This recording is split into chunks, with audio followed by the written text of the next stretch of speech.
Bienvenue dans le podcast Au cœur de mon cycle, dédié à la santé hormonale et au bien-être des femmes. Je suis Mathilde Thiésy, coach en santé hormonale.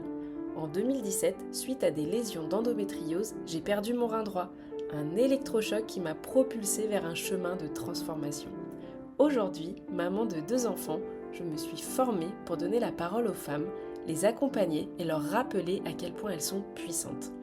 Dans ce podcast, vous trouverez des épisodes en solo. Mon souhait est de vous aider à mieux connaître et mieux comprendre votre corps et à cultiver un équilibre hormonal optimal. Vous trouverez également des épisodes avec des invités. Des experts partageront leurs connaissances sur divers sujets liés à la santé hormonale et au bien-être féminin, de la gestion du stress à l'alimentation, en passant par le mouvement et la spiritualité. Chaque épisode vous informera, vous inspirera et vous donnera des outils concrets pour améliorer votre vie quotidienne. Restez à l'écoute pour des conversations enrichissantes, des conseils pratiques et des moments de connexion visant à illuminer votre parcours vers une vie épanouissante. N'oubliez pas de vous abonner pour ne manquer aucun épisode et rejoindre notre communauté sur Mathilde Ando Bloom. Merci d'être à mes côtés dans Au cœur de mon cycle pour explorer ensemble les merveilles et les défis de la vie féminine. Je suis ravie de vous accompagner dans ce voyage. Bonjour à toutes, je suis ravie de vous retrouver pour ce nouvel épisode de Au cœur de mon cycle. Et aujourd'hui, je suis trop heureuse de recevoir Tiffany Boirivant. Bonjour Tiffany. Bonjour Mathilde, merci de Alors, m'avoir invitée. merci à toi. Donc, Tiffany, elle est nutrithérapeute. Et aujourd'hui, on va vraiment parler d'un sujet passionnant, je pense qu'on peut le dire. On va parler du système digestif et un peu du lien avec toute la santé hormonale, parce qu'on va voir que c'est tout à fait lié. Alors, avant de commencer, est-ce que Tiffany, tu pourrais te présenter, s'il te plaît, et puis nous dire un petit peu ce que tu fais et pourquoi tu fais ce que tu fais, s'il te plaît. Ben oui, alors je suis nutrithérapeute, donc j'utilise la nutrition en outil thérapeutique au final. Et donc, comment je suis arrivée là? Ben, le déclencheur de tout ça, c'était un peu l'envie de devenir maman. Hmm. Depuis l'adolescence, j'ai pris ma pilule pendant 15 ans. Et puis au moment où je l'ai arrêtée, en fait, j'ai eu une grosse aménorrhée qui a duré plusieurs mois. Et Hmm. du coup, je suis allée chez le médecin. Et là, on m'a diagnostiqué un SOPK. Donc, je savais pas trop ce que c'était. Hmm. J'ai eu le diagnostic, j'étais un peu effondrée. Je suis sortie de là et j'ai fait ce qu'on ne devrait pas faire. Je suis allée sur Google Ah bah tiens. et j'ai regardé. Et là, j'étais là, mon Dieu, ma vie est terminée. Infertilité, tout. Bon. Mais au final, j'ai quand même vu qu'il y avait quelques petits tips pour supporter un peu son SOPK, l'hygiène de vie, le sport, le sommeil. Mais Hmm. j'avoue que je ne me suis pas trop intéressée à la nutrition Ok. directement. Donc avec les médicaments, j'ai pris une metformine et tout, j'ai pas eu de résultat. Je suis passée en processus de PMA et après quelques mois d'essai, j'étais toujours en aménorrhée, mais finalement, donc j'ai jamais eu mes règles, mais je suis tombée enceinte. Oh là là, la Et magie du donc, corps. c'est ça. Et des hormones, hein. Donc voilà, pendant ma grossesse, j'ai écouté pas mal de podcasts du coup sur le microbiote et c'est là que ça a fait clic. Ça a été Hmm. la grosse révélation et c'est là que j'ai changé d'alimentation. Donc assiette Hmm. plus colorée, des fibres, tout ça. Et de fil en aiguille, j'ai continué à nourrir mon intérêt sur le sujet en lisant plus de livres, en écoutant encore plus de podcasts. Et je me suis dit, bah, tiens, j'aimerais bien faire une petite formation, mais un petit truc qui dure 1 ou 2 semaines. Je suis tombée dans un gros rabbit hole et je suis tombée sur une formation qui durait 3 ans. Voilà. Ça nous arrive à tous, hein. Donc j'ai découvert CNM, donc College of Natural Medicine of London. Donc c'est une école qui nous apprend un peu à utiliser la nutrition, comme j'ai dit, comme un outil thérapeutique. Donc c'était Hmm. très calé en micronutrition. En France, les écoles sont un peu plus généralistes, c'est plus naturopathique, on trouve. Hmm. Et donc là, c'est vraiment une approche fonctionnelle avec la recherche de la cause et tout. Donc tout s'emboîter, c'était vraiment ce que je voulais Trop faire. bien. Et là, je me suis dit, OK, bon, bah, je me lance. J'ai toujours rêvé d'aider les autres. Au début, je voulais être médecin quand j'étais petite, mais j'avais peur du Oh. sang. Donc, Ah ça oui. risquait pas d'arriver. Donc voilà, j'ai fait mes études sur 3 ans. Et puis, j'ai aussi fait en parallèle un diplôme en naturopathie, toujours à CNM. Ok. J'ai eu mon deuxième enfant naturellement. Et donc maintenant, Hmm. je me spécialise en santé féminine et problèmes hormonaux et santé digestive, parce que c'est aussi mon premier amour. C'est comme ça que j'ai découvert la nutrition. Voilà, tu sais tout. Franchement, bravo, quel parcours et je trouve ça génial de en fait, ça part de ton histoire, quoi. Parce que tu l'as vécu, voilà, dans tes cellules, dans ta chair, dans tes tripes, et maintenant, tu es super bien placé pour évidemment accompagner les femmes sur toutes ces problématiques. Alors, effectivement, aujourd'hui, je sais qu'on pourrait parler de plein de sujets ensemble, mais aujourd'hui, on va vraiment essayer de se concentrer sur le système digestif. Donc, avant qu'on commence vraiment à parler du lien entre les hormones et le système digestif, est-ce qu'on ne ferait pas un petit récap quand même en fait, le système digestif? Ok, ça commence dans la bouche, par la mastication, etc. C'est pour ça qu'on insiste en disant vraiment de mastiquer, de mâcher au moins 20 à 30 fois eh bien, sa nourriture pour une meilleure digestion, n'est-ce pas? Donc, Tout à fait. ça commence par la bouche. Et alors après, est-ce que c'est OK pour toi de nous faire un petit récap de eh bien, quelles sont les étapes jusqu'au caca, hein, parce que c'est ça. Voilà. Bah, allons-y. Ah, on y est, on y est. On y est, parlons caca. C'est bien le but du podcast. C'est ça. Mais avant, je voulais juste vous dire cette petite phrase que j'aime bien d'Hippocrate qui dit que toutes les maladies commencent dans l'intestin. Hmm. Donc c'est pour ça que la digestion, c'est un peu la base d'une bonne santé hormonale. Donc la digestion, juste qu'est-ce que c'est vite fait? Tu l'as déjà un petit peu dit, mais en gros, c'est le processus qui modifie et transforme tous les aliments qu'on ingère en toutes petites molécules qu'on appelle des nutriments. Et c'est ce que notre corps va pouvoir utiliser comme énergie, comme carburant pour bien fonctionner. Donc, pour comprendre comment ça marche, on va suivre un peu le petit voyage comme Mathilde l'a dit. Je vais vous envoyer donc dans un voyage au cœur du système digestif. C'est pas au Ah cœur bon. du cycle là aujourd'hui, c'est au cœur du système digestif pour Formidable. comprendre un peu comment ça marche. Donc, on commence avec notre repas. Bah tiens Mathilde, qu'est-ce que tu as mangé à midi? Fais-nous rêver. Alors, tu sais, ici, c'est le matin. Alors, comme Oh d'habitude, mince, bah c'est oui, bah vrai. oui. Alors, écoute, je vais te dire, mon petit-déj, Bah, comme ton tous petit les déj, matins. parce qu'il Mon faut prendre un petit-déj, petit c'est pas déjeuner. compliqué. C'est des œufs, 2 œufs, de l'avocat, enfin du guacamole avec du pain complet. Ça, c'est mon Ouais, petit-déj. Et puis un ok. café sur la fin. Voilà. Bon, et ben voilà, on va prendre le petit-déj de Mathilde, on va suivre un peu le Formidable. petit-déj de Mathilde tout au long de sa digestion. Donc voilà, Mathilde, elle est en train de mâcher son petit déjeuner. Et Mathilde, comme elle est naturo et qu'elle vient de nous dire, et ben, tu vois, elle mâche 20-30 fois. Elle mâche bien, ça fait une bonne bouillie, hein. Oui, c'est ça. Voilà, donc ça c'est quand même une étape très importante, comme on l'a dit. Donc les dents, elles ont une action mécanique. Et donc, son petit déjeuner, voilà, il va se mélanger avec la salive qui, elle, a une action plus chimique parce que ça contient des enzymes. Donc, c'est là vraiment le début du processus de digestion. Donc, ensuite, on continue notre voyage vers l'estomac en passant par l'œsophage, hein. Donc, l'œsophage, c'est une petite sorte de tunnel qui va guider notre repas vers la prochaine étape. Donc, une fois dans l'estomac, là, on est dans un environnement super acide grâce à l'acide chlorhydrique. Donc, cet acide, en plus de protéger notre corps en neutralisant les microbes, en fait, il joue un rôle clé dans la digestion. Il déclenche une réaction en chaîne en envoyant un signal via une hormone qu'on appelle la cholécystokinine, j'ai réussi à le dire, qui va Bravo. stimuler la vésicule biliaire pour libérer de la bile. Et donc le pancréas, lui, va libérer des enzymes digestifs. Donc Mm. là, on comprend déjà que si on manque d'acide chlorhydrique, ça va déjà avoir un impact sur tout le reste de notre digestion et notre capacité à absorber. Et Mm. donc l'estomac, en plus de cette action chimique, ça va aussi avoir un rôle mécanique en brassant, en malaxant, tout ça. Donc à la fin, on va se retrouver un mélange un peu visqueux qui Mm. s'appelle le chyme, si ça vous intéresse. Et donc, ce qu'il faut bien comprendre, c'est que toutes les étapes, chacune de ces étapes, le but, c'est de rendre ces particules de plus en plus petites pour qu'elles soient bien absorbées par notre corps. Donc, on continue notre petit chemin vers les intestins. Donc, dans l'intestin grêle, il y a plusieurs organes qui jouent un rôle crucial. On a le foie qui produit de la bile, et cette bile, elle est stockée dans la vésicule biliaire. Et donc, cette Mm. bile, ensuite, elle est libérée pour aider à digérer les graisses. Et le pancréas, lui, donc on a dit, il libère ces enzymes qui décomposent les glucides, les protéines, les lipides. Donc, tout ce guacamole, ces œufs, tout ça, c'est bien digéré. Et donc, c'est ici que se produit l'absorption des nutriments par les parois intestinales vers le sang. Donc, le sang, lui, Mm. après, va distribuer tous ces nutriments à tout le corps pour bien le faire fonctionner.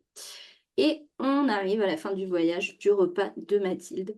Tout ce qui n'a pas été absorbé par l'intestin grêle est transporté vers le gros intestin. Donc là, l'eau est réabsorbée et les résidus sont transformés en sel. Et on a aussi le microbiote qui est là, qui est constitué de milliards, trilliards de bactéries et qui a un rôle essentiel. Donc il va aider à fermenter les fibres, produire certains nutriments comme la vitamine K et il va soutenir notre immunité. Et donc, à la fin, tous les déchets en fait vont être évacués par les selles, ce qui clôture notre petit voyage digestif. Non, mais c'est trop bien. Franchement, Tiffany, un immense merci pour ce rappel super clair. Parce qu'en fait, J'espère. bah oui, il y a plein d'étapes qui sont toutes aussi importantes les unes que les autres finalement. Donc, un super récap. Et je suis certaine que voilà, toutes les personnes qui vont écouter vont apprendre au moins, voire plein de choses à travers ce petit voyage. Donc, merci. De rien. J'ai adoré l'approche. Donc, trop bien. Donc voilà, maintenant qu'on a vu un petit peu toutes les étapes du système, enfin, voilà, tous les organes et leurs fonctions du système digestif, est-ce que tu peux nous expliquer de façon assez simple le lien entre santé digestive et santé hormonale? En quoi les deux, en fait, vont être liés? Alors, je vais essayer Ouais, de parce faire que simple. c'est super. En fait, je te pose la question comme ça, mais c'est super compliqué comme réponse. Donc, C'est ça. Je vais vous parler de plusieurs organes. Je vais essayer de vous parler un peu de tout le lien qu'il y a entre hmm, tout ça. Donc, je vais essayer de ne pas vous perdre surtout. Donc voilà. Donc je vais commencer par vous parler du foie, parce que c'est ouais. quand même l'organe le plus connu dans la santé hormonale. Et donc Hmm, le foie, il a des centaines de fonctions, mais je vais vous en donner quelques-unes qui nous intéressent plus particulièrement dans le cadre de nos hormones. Donc la première, hmm, c'est qu'il est responsable de la production de bile. La hmm, bile, on en reparlera plus tard, mais en gros, elle va aider à évacuer l'excès d'hormones.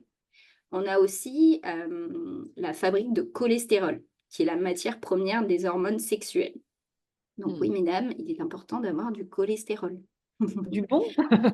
Du bon, mais quand même des bons niveaux de cholestérol, parce que c'est vrai que je le vois souvent chez des clients, en fait, un cholestérol bas, c'est pas forcément une bonne chose. Et puis, le foie, c'est aussi l'endroit où se fait la conversion des hormones thyroïdiennes, donc de la forme T4 à T3, la forme active, la thyroïde. Donc, la thyroïde, c'est un peu le chef d'orchestre de votre hormone, de vos hormones. Ça va donner le rythme. Et donc, si elle est fatiguée, donc en hypothyroïdie, eh ben, ça va faire un métabolisme plus ralenti. Et si justement on est en hyperthyroïdie, le métabolisme va accélérer et tout ça, donc ça influence notre équilibre hormonal. Et donc le rôle le plus connu du foie, c'est son rôle de station d'épuration au final, d'élimination des toxines, des médicaments comme la pilule, l'aspirine, tout ça, et de vos hormones. Donc avec Hmm, les hormones, ce qu'il fait, c'est qu'il les rend inactives. Donc une fois que c'est fait, il y a une partie qui est éliminée vers la voie rénale, donc les urines, mais la plupart des hormones, en fait, ça va se mélanger avec la bile, direction les intestins. Et à hmm, partir de là, en fait, il y a deux destins possibles. Soit ça quitte l'organisme via les selles, ou soit c'est remis en circulation dans notre organisme via l'œstrobolome. Donc hmm. l'œstrobolome, qu'est-ce que c'est? Allez, Donc, dis-nous tout. dis-nous tout. C'est un ensemble en fait de bactéries dans notre intestin qui a la capacité de réguler les niveaux d'œstrogène dans le corps.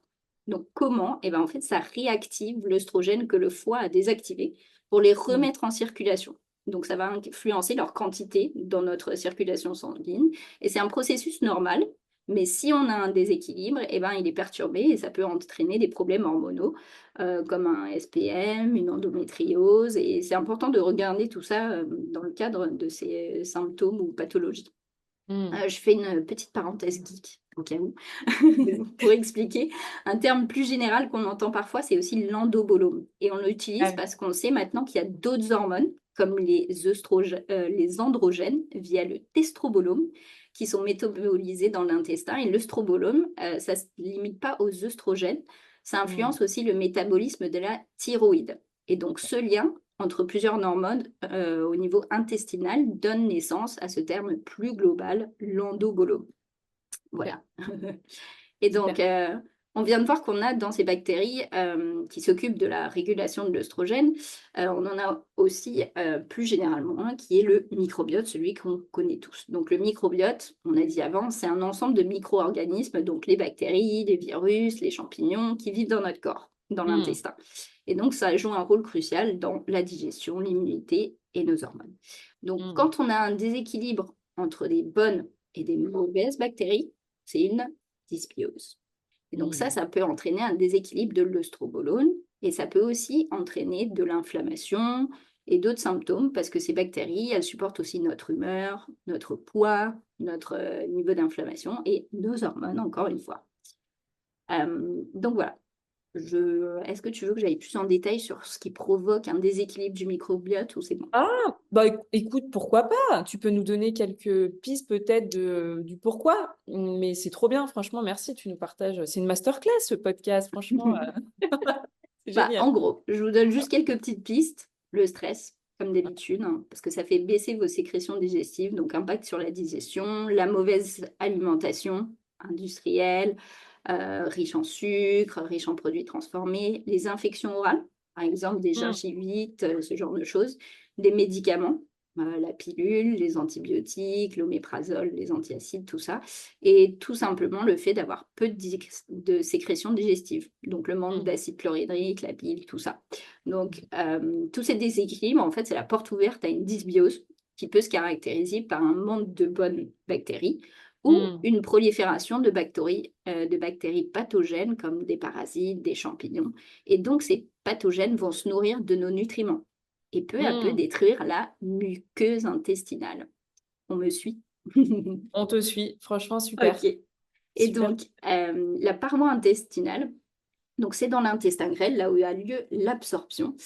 Et donc, une autre fonction de cette muqueuse intestinale, c'est qu'elle protège les jonctions serrées de l'intestin. Donc, en fait, Mm, ces jonctions serrées, c'est un peu la barrière avec notre système sanguin. Et donc, ça doit être en bon état pour une bonne assimilation. Si c'est poreux, vous avez dû entendre le terme de leaky gut ou intestin poreux, ça veut dire que ces jonctions s'écartent et donc ça laisse passer des choses qui ne devraient pas être dans le sang et ça va faire réagir notre système immunitaire et donc créer de l'inflammation chronique ou même des intolérances alimentaires. Donc là, le système immunitaire, lui, va être occupé, épuisé, à un peu se battre contre tout ça.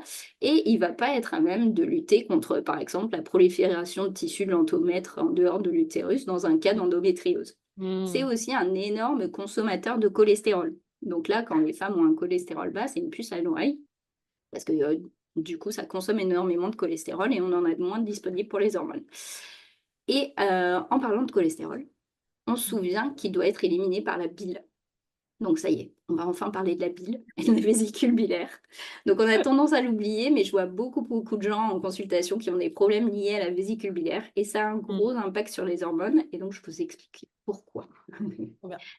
Donc la vésicule biliaire, c'est là où on va stocker la bile qui est produite dans le foie. Et donc quand on a un bon niveau d'acide chlorhydrique, comme on l'a dit avant, et qu'il y a une présence de graisse, on a notre hormone, la cholécystokinine, qui est libérée et qui va déclencher la contraction de la vésicule biliaire, qui va expulser la bile. Donc Ok. voilà. Pourquoi la bile est importante pour les hormones? Eh ben, elle va aider à casser la graisse en plus petites particules pour mieux la digérer, enlever l'excès de cholestérol et transporter les produits à détoxifier du foie à l'intestin, notamment nos oestrogènes. Et ça aide à l'absorption des vitamines A, D, E, K, donc super utile. Et donc une bonne digestion des graisses, qui est facilitée par la bile, bah, c'est essentiel pour produire toutes les hormones stéroïdiennes. Donc voilà. Donc si la bile elle est stagnante ou insuffisante, ça peut entraîner une accumulation d'œstrogènes dans le corps, donc symptômes comme SPM, acné hormonal, cycle irrégulier. Donc Mm, des indices par exemple qui nous montrent qu'on doit s'intéresser à notre vésicule biliaire, ça peut être des selles pâles ou mm. des selles qui flottent ou qui tachent le bol, ou bien alors une nausée après une nourriture lourde, ce genre de choses. Ok, Voilà, si vous êtes concerné. c'est ça. Et donc, une fois que la bile, qui contient tous ces œstrogènes, ces toxines, s'est libérée dans l'intestin grêle, eh ben, on va éliminer ces substances via le côlon. Donc voilà, on parle Mm. de transit, de caca de nouveau, donc on le répète. Un transit, c'est crucial pour la santé hormonale. Donc si le côlon est paresseux ou si la constipation s'installe, eh ben, les œstrogènes qui devaient être éliminés peuvent être réabsorbés dans le corps et ça va Mm. créer des déséquilibres hormonaux encore une fois. Je précise, quand on dit constipation, c'est aussi des gens qui vont à la selle 2, 3 fois par jour, hein, mais qui n'ont pas l'impression de se vider correctement. Mm. Ok. Donc voilà, aller à la selle minimum 1 fois par jour et bien se vider. C'est essentiel pour la bonne santé hormonale. C'est ça. En fait, je me rends compte, tu vois, qu'il y a plein de femmes qui ont l'impression d'avoir un transit, entre guillemets, OK, enfin normal, Et en fait, quand tu creuses un petit peu, bah non, finalement, elles se rendent pas forcément compte, soit qu'elles ont plutôt, voilà, diarrhée, constipation ou de l'alternance entre les 2. Et c'est pour ça que c'est un sujet, qu'on aborde forcément quand on fait, un accompagnement parce que, il y a forcément des choses à aller creuser de ce côté-là, quoi. Et c'est hallucinant le nombre de femmes qui ont l'impression que tout est OK alors que non. Voilà. Ouais, Parce surtout au que niveau digestif, en fait. c'est Chacun ça, a sa normalité. Moi, j'ai fait exactement. une fois tous les 2 3 jours. Mmh Ouais, mh. c'est ça. Ce Non, n'est mais pas c'est vrai. normal. Et donc une dernière, petite précision pour vraiment Super. finir la boucle, c'est le lien entre, le système, hormonal et le système digestif, il est bilatéral. Donc c'est-à-dire que les 2 s'influencent mutuellement. Mmh. Donc vous avez peut-être pu remarquer que pendant vos règles, vous pouvez avoir des diarrhées, ce Mmh. qui est un signe d'inflammation, ou alors qu'en deuxième partie de cycle, vous êtes un peu plus constipé. Bah, ça, c'est l'effet de la progestérone, qui est une hormone relaxante et du coup qui va détendre tous les muscles, incluant celui de l'intestin. Donc elle ralentit le transit. Petite pensée pour les femmes enceintes notamment, qui ont un transit bien ralenti pendant la grossesse. C'est Et ça. un dernier exemple, ça serait, durant la préménopause ou la ménopause, où on a un arrêt du fonctionnement des ovaires et Mmh. donc un arrêt de la production d'œstrogènes et ça va avoir un impact sur notre œstrobolone qui va changer et ça va Mmh. fragiliser la paroi intestinale qui devient de plus en plus poreuse. Donc on a un risque de malabsorption et de déminéralisation en plus de ça. Donc ça augmente les risques de pathologies comme l'ostéoporose et c'est là qu'un HTMA, par exemple, ça devient vraiment super utile. Super. Donc voilà, tout ça pour Trop dire bien. que tout est lié. C'est ça. Ah ouais, bah ça, c'est sûr. Franchement, génial, génial, génial. C'est trop bien. On apprend, 1000 et une choses là avec, pendant, cet échange. Et est-ce que tu peux nous dire un petit peu, est-ce qu'il existe des tests ou comment voilà, est-ce que tu as un cas pratique peut-être à nous partager pour, eh bien, pour illustrer un peu de comment est-ce qu'on peut, voilà, «prendre en charge» entre guillemets, avoir un protocole, pour, eh bien, restaurer un peu, soit la flore intestinale, soit voilà, restaurer le microbiote et cetera. Est-ce qu'il y a un cas et des tests qu'on peut faire pour ça? Et bah, justement, je pense que c'est bien d'illustrer tout ça, avec donc, le cas d'une personne que j'ai suivie qui est à la fin de la trentaine, entrepreneuse, qui vient me voir pour un gros brouillard mental, perte Mmh. d'énergie, ça affecte, sa façon de travailler. Elle est allée voir, plusieurs docteurs, médecine Mmh. fonctionnelle. Donc ce qui est bien, c'est qu'elle revient avec plein de prises de sang, Trop bien. un haut de test, donc les Ah! métabolites urinaires OK. et cette personne aussi présentait quand même, des problèmes digestifs. Donc on avait des symptômes de type, syndrome du côlon irritable avec alternance de diarrhée, de constipation, très sensible au stress. Donc voilà. Donc ce qu'on a pu voir dans son haut de test, donc il y avait des métabolites qui indiquaient la présence d'un candida.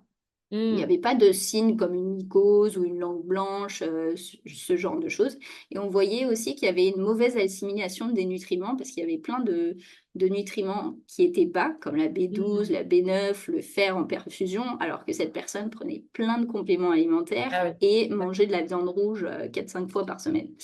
Donc voilà. OK. On a décidé finalement de faire 2 tests en plus pour un peu, voir ce qui se passe plus en profondeur et le premier, je ne le présente plus. Tu en parles tellement Mathilde, c'est le HTMA. Donc c'était plus pour faire le point sur ses niveaux en minéraux, son métabolisme, donc thyroïde, surrénal. Donc pourquoi je commence par le HTMA en général? C'est pour avoir un bon point de départ et savoir un peu où en est la personne. On a Mmh. une belle vision du fonctionnement thyroïdien, qui est le chef d'orchestre, comme on a dit, et aussi de la santé surrénalienne qui va influencer toutes nos hormones, incluant la thyroïde. Mmh. Donc voilà, donc les résultats sont HTMA. On a vu des surrénales qui étaient en suractivité. Mmh. On a vu une thyroïde dans les chaussettes. Mmh. On a vu des déséquilibres de minéraux, donc on avait de quoi bosser. On part sur un protocole de 3 mois déjà pour s'assurer d'avoir de bonnes bases pour un protocole de digestion.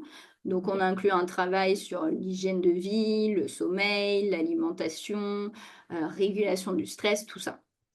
En étape 2, comme on va faire un GI map, donc le test de sel, Super. parce qu'on sait qu'il y a une présence de candidats, on Mmh. sait qu'il va y avoir un minima un protocole antifongique. OK. Donc dans ces cas-là, En amont, on s'assure que les voies d'élimination principales sont bien ouvertes. Donc, c'est-à-dire on parle là bien sûr d'une bonne évacuation journalière des selles, mais Mhm. aussi d'un bon flux de bile qui Mhm. enlève nos toxines, d'un bon foie, donc on supporte la détoxification, on va supporter aussi le système lymphatique qui transporte les déchets.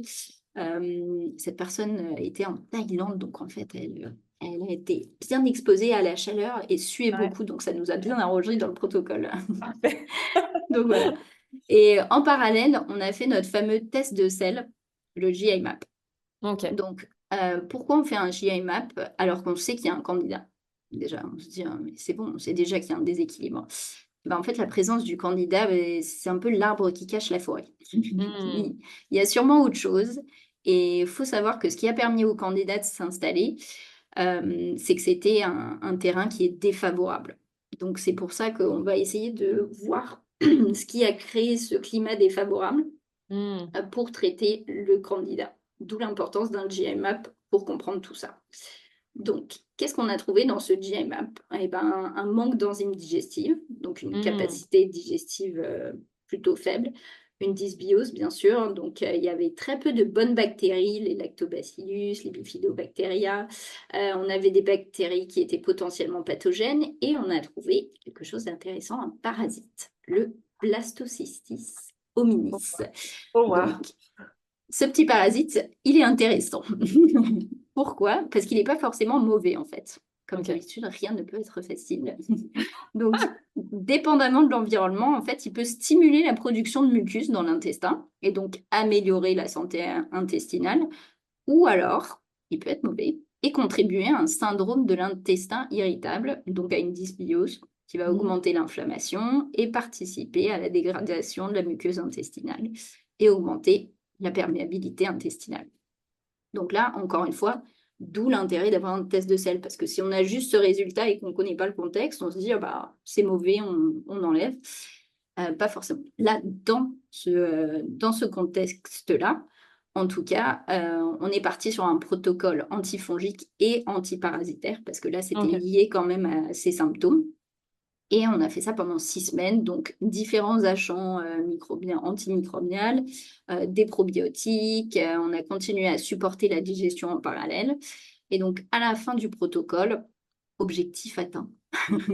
Incroyable. Donc, Yes. on n'a eu aucun effet négatif pendant le protocole. Donc, ça, c'est déjà Génial. bien. C'est pour ça qu'on essaye de préparer en amont aussi. Et Mhm. bah, on n'avait plus de brouillard mental, on a une énergie qui est retrouvée, une digestion normale, on va Incroyable. dire. Donc voilà, Ah, vraiment c'est génial. s'occuper de sa santé digestive pour réguler tout Ah ça. ouais, c'est clair. C'est génial, franchement, merci pour ce cas, c'est hyper intéressant et en fait, c'est aussi un bon moment pour rappeler que, qu'en fait, les parasites, il y a pas besoin d'être dans des pays, bon là, en l'occurrence, la personne est en Thaïlande, mais en fait, on peut très bien aussi avoir ça en France, on peut tr avoir ça au Canada, peu importe en fait, ça, enfin, tu confirmes, on le retrouve, enfin un peu, ça peut être un peu partout quoi, ça peut être dans du poisson cru, ça peut être non? Ouais, c'est Ouais, ça. tout à fait. En fait, on y est tous exposés et c'est juste qu'avant, on faisait des cures antiparasitaires plus souvent et plus naturellement. Et vu ce qu'on mangeait, en fait, on mangeait beaucoup avec de l'ail cru, tout ça. Et là, c'est des Mmh. réflexes qu'on n'a plus trop. Et techniquement, si on fait des petits soins antiparasitaires tous les ans aussi, des petites cures de maintenance, Ah ça peut oui, être utile. Et pour les enfants aussi. pour les enfants aussi? Ah Oui. ouais. Parce que après, c'est dans toute la famille en général. Il faut traiter toute la famille quand il y a un parasite. Ah! Ah bah, alors ça, tu vois, je sais pas Eh oui, d'accord, parce ah que le ça se cadeau. transmet. Eh Ah oui, le cadeau. mais ça se transmet ah oui, donc facilement quoi, parce que si, ah oui, Ouais. d'accord. OK, bah, bon à savoir. Mhm. Génial et bah, écoute, super. Est-ce que, incroyable franchement, je trouve ça Ouais, tu es passionnant. en train de réfléchir à ta famille, à te dire, est-ce C'est que ça, je on suis en doit train de me tous dire, mais faire en fait, un antiparasitaire pour tous? c'est ça, c'est que j'ai encore jamais fait, mais bon, est-ce qu'il y a faut quand même peut-être attendre qu'ils soient un petit peu plus grands ou non, pas forcément? On peut commencer quand ils sont Ça dépend, moi je l'ai fait sur ma petite de 2 ans, là, 2 ans et OK, ah oui, demi. donc oui, non, même petit, petit. OK, OK. Ouais, on peut commencer avec des produits adaptés, des dosages adaptés, on peut Ouais, le bien faire, sûr. ouais. Il y a des Ok, produits bon. tout doux, il y a aussi des choses plus naturelles à faire, donc ça se Ah, fait. génial. Ok, bon, bah, super bon à savoir. Et est-ce que pour finir, tu aurais des petits, je sais pas, des petits conseils pour bien un peu chouchouter sa digestion, des choses assez, on va dire pratiques, enfin faciles à mettre en place au quotidien ou pas? Il y a quand même des petits trucs qu'on peut faire, non, Non, chez j'ai soi? rien. Rien à faire. Voilà, désolée. Eh ben oui, bien sûr. Bah, je pense que le premier, c'est celui qu'on va répéter et marteler pour tout le monde, c'est Mm. mâcher. Parce qu'on a quand même compris que le but de la digestion, c'était vraiment d'avoir des petites particules de plus en plus fines pour qu'on puisse s'en servir de carburant. Donc si on ne mange pas correctement, bah, il y a 50-70% du travail qui peut faire. Donc, Mm. et quand on dit mâcher correctement, 20-30 fois, c'est une C'est bouillie. ça. Ça. Mais Donc en voilà. fait, on n'a pas, enfin, on n'a pas forcément conscience de l'importance que ça a, quoi. Mais franchement, essayez et vous allez Mm, voir que ça peut déjà, rien que ça peut faire la différence, quoi. tout à fait. Super. Mon deuxième conseil, ça serait prendre le temps de manger. Mm. Euh, En pleine conscience, c'est encore différent, mais juste prendre le temps de manger. C'est ça. C'est vraiment important. Pourquoi? Parce qu'on va activer le nerf vague, qui est un peu le principal nerf du système parasympathique. Et donc, quand on prend le temps de savourer, de manger, on aide notre corps à produire en fait de la salive, à libérer des enzymes digestifs et à faire fonctionner notre système digestif. Mm. Par contre, si on mange quand on est stressé ou en faisant autre chose, donc je mange mon sandwich en marchant, je mange devant mon ordi, bah là, c'est le système nerveux sympathique qui prend le relais. Et donc là, notre digestion est impactée et ralentie. Donc, on prend le Mm. temps de manger calmement. Trop bien. Formidable. Ça me plaît bien. Ok. Et Sans discussion. troisième petit conseil, il y en a deux. Il y en a Allez, deux en vas-y. un. C'est la préparation et la cuisson des aliments. Mm. Pourquoi la préparation? Parce que par exemple, les céréales, les légumineuses, eh ben, ça a besoin d'être préparé normalement. Quand je dis préparé, ça peut être trempé, germé ou fermenté. Et Mm. pourquoi? Eh ben, un, c'est pour neutraliser les antinutriments, dont vous avez peut-être entendu parler, qui peuvent interférer avec l'absorption des minéraux comme le fer, le calcium, le zinc. De deux, c'est pour améliorer la digestibilité de ces aliments Mm. pour décomposer certaines fibres et protéines qui les rendent plus faciles à digérer. Donc, pensez-y si par exemple vous êtes sujet au ballonnement ou quoi quand vous mangez des légumineuses. Ça, c'est souvent quelque chose que j'entends en consultation. Ah, les pois chiches, les lentilles, je peux pas. Eh bien, essayez de les préparer correctement. Ça Mm. va déjà aider grandement à la digestion. Et ensuite, ça augmente aussi euh, la disponibilité des nutriments si on choisit la fermentation ou la germination. Ça Ok. augmente la biodisponibilité des vitamines B, par exemple. Donc voilà. Mais la plupart du temps, c'est vrai que le plus simple, c'est juste de faire tremper. Souvent, une nuit, ça suffit pour la plupart des légumineuses et des céréales. Et pour la cuisson, c'est important pour préserver là aussi les nutriments et s'assurer une digestion optimale. Donc, on privilégie une cuisson douce, comme à la vapeur, pour préserver les vitamines et les minéraux, par rapport à une cuisson haute ou à l'eau bouillante qui va tendance à détruire tout ça. Mm. Ok. Et mon dernier tips pour la route. Allez, Et ça, allez, c'est plus super. si vous sentez que vous avez besoin d'un petit coup de pouce niveau digestion, on va dire. Ok. Vous avez vu pendant l'épisode, genre, je sens que moi j'ai besoin d'un petit coup de pouce. Et ben voilà. Et ben vous pouvez utiliser du vinaigre de cidre ou des plantes amères. Donc Mm. les plantes amères, ça peut se trouver sous forme de tisane, ça peut se prendre sous forme de salade, une salade de roquette, d'endive, par exemple. Ou alors il y a des teintures mères qui existent aussi, qui sont vraiment bien amères, à prendre avant le repas. Et qu'est-ce que ça va faire? Ça va venir stimuler la production des sucs digestifs. Donc les glandes salivaires, ça va les stimuler, on va bien saliver. L'acide gastrique aussi, ça stimule la bile, ça va venir stimuler la motilité intestinale et le vinaigre de pomme, il a un petit bonus parce qu'il aide un peu à réguler la glycémie. Oui, Donc voilà. super. Trop bien. C'est génial parce que j'adore tes conseils, Tiffany, parce que c'est des choses en fait que tout le monde est capable de mettre en place hyper facilement. Il n'y a pas d'excuses là. Donc, C'est ça, c'est le but. c'est pas des choses, tu sais, oh, j'ai pas ça dans mes placards ou non, je peux pas faire ça. Enfin, tout le monde peut faire mettre en place vraiment facilement les conseils que tu viens de suggérer. Donc c'est trop, trop bien. Merci beaucoup. Oh là j'espère. là. C'est une masterclass, hein. Vraiment, je le répète, mais c'est vraiment trop génial. On a trop de la chance de pouvoir avoir accès voilà, à tous tes savoirs, tes compétences. Donc, je suis trop contente. Donc, merci beaucoup. Et écoute, est-ce que tu veux rajouter autre chose avant de écoute, présenter tes services, tes accompagnements, ta formation qui arrive? Euh, Dis-nous tout. Bah oui, alors si vous voulez, vous pouvez me retrouver sur Instagram. Je suis plus Génial. ou moins active, ça dépend des périodes. Donc c'est Tiffany Nutrition. Sur mon site, je publie plus souvent des articles, tiffanynutrition.com. Et pour les pros, je lance une formation sur le HTMA en janvier 2025 avec ma collègue Julia, qui est nutrithérapeute aussi. Je vous Génial. présente plus le test HTMA, hein, Mathilde. Parle Non, dans tous mais les podcasts, c'est bon.